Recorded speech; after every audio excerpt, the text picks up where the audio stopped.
Okay students, so we are discussing about the agricultural production of the Indus Valley civilization. We have seen the picture of a plow which they used.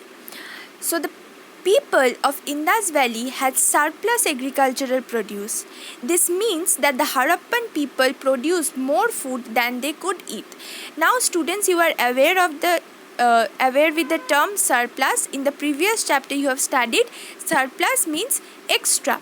So the Indus Valley people are keeping extra food, more food than they could eat. What the amount they could consume, they are keeping more than that. But why are they keeping extra food? Extra food was stored for difficult times when the harvest was poor and people did not have enough food to eat. So students, you cannot tell that when a bad time can come. Okay, there could be natural calamity, there can be famines, there can be any other natural calamity like drought, flood. So at that time there will be scarcity of food because it is not possible in that situation to produce food, to do agriculture. So how will the people survive? They will survive on the extra food that the people are keeping at the good times. When the harvest is good, people of Indus Valley civilization, they are keeping extra food so that they can utilize that extra food when there is some kind of natural calamity or any other problem. So that food could be utilized. So students, for storing this food, you need a place, a proper place, because you cannot keep grains in open. It will be destroyed by sun and rain. So you need a proper place for storing. So large granaries are built in different parts of Indus Valley civilization for storing this food. Large granaries which were meant to store food have been found at Harappa and Mohenjo-daro. So archaeologists have discovered large granaries in the sites of Harappa and Mohenjo-daro of Indus Valley civilization. So students, you can imagine that so many thousands years ago, they were so much far-sighted. The people of Indus Valley civilization were so much far-sighted. They were thinking of the future. They were not only keeping extra food for the difficult times, but also making places for keeping or storing that food. Now let's see a picture. So student, this is the ruins of a granary. Of course, it is now in ruins, discovered by the archaeologists. It is in granary. This is the ruins of a granary in Harappa. Okay. So students, along with this, there is a dockyard has been found at Lothal. So dockyard is a place where ships are repaired and maintained.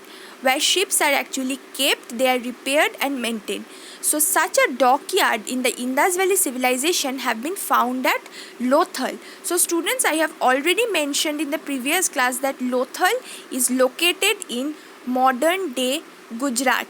As you can see in the map, this is Lothal. It is in Gujarat. Now students, this Lothal is one of the important port of Indus Valley civilization. Okay. Now students, let's see a picture. So this is actually a reconstructed picture, students, that how the Indus Valley dockyard used to work at that time. As you can see, this is the picture of Lothal and this is the remains or the ruins of Lothal, as you can see.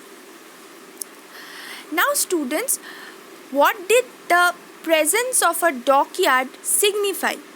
Now, the presence of a dockyard means that the Harappan people sailed across the seas to carry out trade with Mesopotamia, Iran and Afghanistan. So, students, you already know that trading is an important characteristics of the ancient civilization. They had a flourishing trading network with each other. So, Harappa also, Indus Valley civilization also had a flourishing trading network which is conducted through the port, to the dockyard of Lothal with different countries like Mesopotamia, Iran and Afghanistan. As you can see, students, in the picture, that how the ships are coming there, they are unloading their materials and around you can see the everything was done through the waterways. So this is a flourishing trading network that developed through this dockyard. This dockyard is plays an important part in the development of trading, and this is also a significant proof that Indus Valley civilization has a flourishing trading network with different parts of the world.